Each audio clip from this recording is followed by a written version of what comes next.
Bismillahirrahmanirrahim. Assalamualaikum warahmatullahi wabarakatuh. Ya, perkenalkan nama saya Arya Frihin, NPM 1921911015. Saya dari Penjas 2A Universitas Siliwangi. Di sini saya akan memaparkan sebuah materi, yaitu tentang penilaian gizi dalam mata kuliah ilmu gizi. Langsung saja untuk pengertian status gizi. Status gizi menurut Cakrawati atau Dewi adalah keadaan tubuh yang merupakan hasil akhir dari keseimbangan antara zat gizi masuk ke dalam tubuh dan penggunaannya. Lalu menurut Al-Mitser 2004 dalam Istianti, Ari, dan Rusilinta, status gizi adalah sebagai keadaan tubuh yang merupakan akibat dari konsumsi makanan dan penggunaan zat-zat gizi dengan 4 klasifikasi, yaitu status gizi buruk, gizi kurang, gizi baik, dan lebih. Untuk metode penilaian status gizi, yaitu dibagi menjadi 2. Yang pertama yaitu ada status gizi secara langsung, dan yang kedua ada status gizi secara tidak langsung.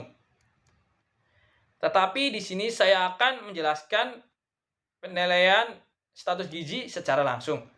Dalam penilaian gizi secara langsung dibagi menjadi 4. Yang pertama yaitu antropometri, lalu yang kedua penilaian klinis, yang ketiga ada penilaian biokimia, dan yang keempat ada penilaian biofisika atau biofisik.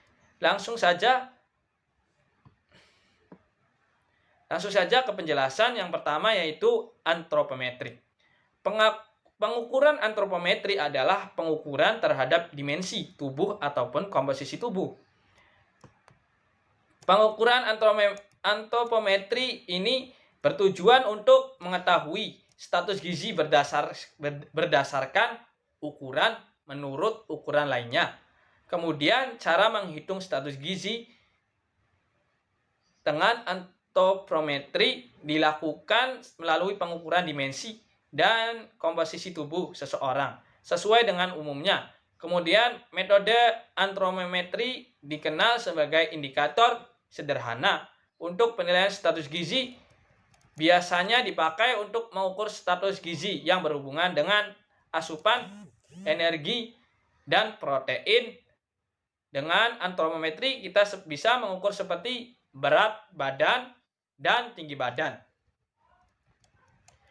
lingkar lengan atas dan lingkar perut, dan menurut Kementerian Kesehatan orang dewasa juga bisa menjadikan lingkar perut dan lingkar pinggang hingga indeks massa tubuh untuk menentukan status gizinya. Lalu yang kedua penilaian klinis. Penilaian klinis ini biasanya dilakukan dari mulai pemeriksaan bagian mata hingga bagian kaki, seperti meliputi mukosa, mulut, pemeriksaan dada, abdomen, hingga deteksi bengkak pada bagian kaki. Untuk cara penilaian status gizi ini berdasarkan perubahan yang berhubungan dengan kekurangan maupun kelebihan asupan zat gizi. Kemudian yang ketiga ada penilaian biokimia atau pemeriksaan laboratorium. Dilakukan melalui pemeriksaan spesimen atau jaringan tubuh darah, urin, tinja, hati, dan otot. Biasanya yang diuji secara laboratoris terutama untuk mengetahui kadar hemoglobin veteriner, glukosa, dan kolesterol. Kemudian penilaian yang terakhir ada penilaian biofisik. Penilaian biofisik atau pemeriksaan biofisik adalah penentuan zat gizi berdasarkan kemampuan ataupun fungsi dari jaringan dan perubahan dari struktur jaringan. Ada juga faktor yang berpengaruh terhadap status gizi. Yang pertama yaitu dengan kita membiasakan makan makanan yang baik, maka status gizi kita akan baik dan sehat. Kemudian yang kedua, jika kita kekurangan gizi biasanya akan mengakibatkan amenia. Kemudian kurangnya vitamin A, dan lain-lain. Yang terakhir, jika kita kelebihan gizi juga akan mengakibatkan jantung koroner, hipertensi, diabetes mellitus, obesitas, kanker, dan lain-lain. Nah, untuk cara perhitungannya status gizi sendiri berdasarkan artopometri. Di sini saya akan mencontohkan berdasarkan antropometri. Di sini harus adanya indeks massa tubuh untuk mengetahui status gizi orang dewasa yang usianya 18 tahun ke atas atau 18 tahun lebih. Untuk kelebihannya yaitu pengukuran sederhana dan mudah dilakukan, dapat menentukan kelebihan dan kekurangan berat badan.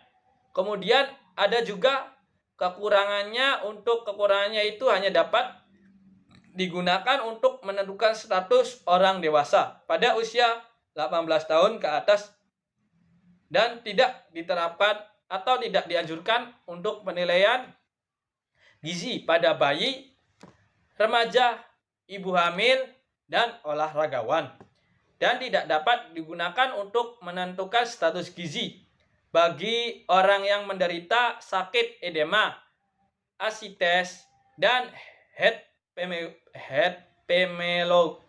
hepatmegaly.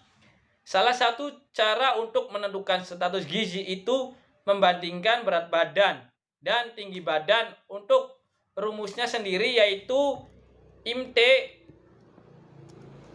atau indeks massa tubuh sama dengan berat badan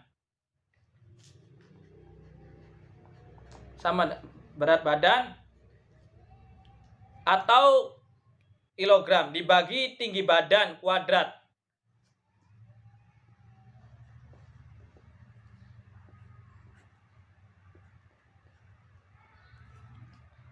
Dalam meter. Kemudian di sini saya akan mencontohkan usia kakak saya. Misalkan kakak saya berusia 25 tahun dan memiliki tinggi badan 165 cm dengan berat badan 60 kg. Nah, untuk perhitungannya sendiri yaitu tadi berat badan kan 60 kilo. Kemudian dibagi tinggi badan 165 kuadrat.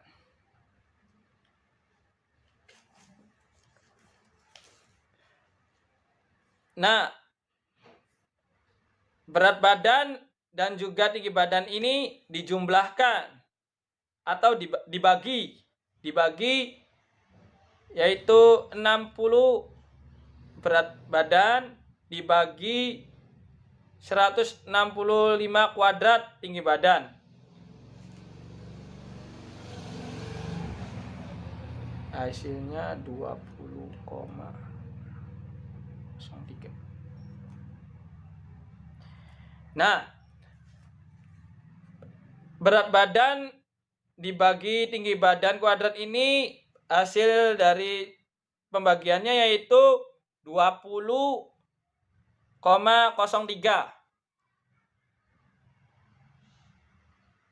Berarti status gizi kakak saya yaitu normal. Sekian yang bisa saya sampaikan. Kurang lebihnya mohon maaf. Apabila ada kesalahan mohon dimaafkan. Wassalamualaikum warahmatullahi wabarakatuh.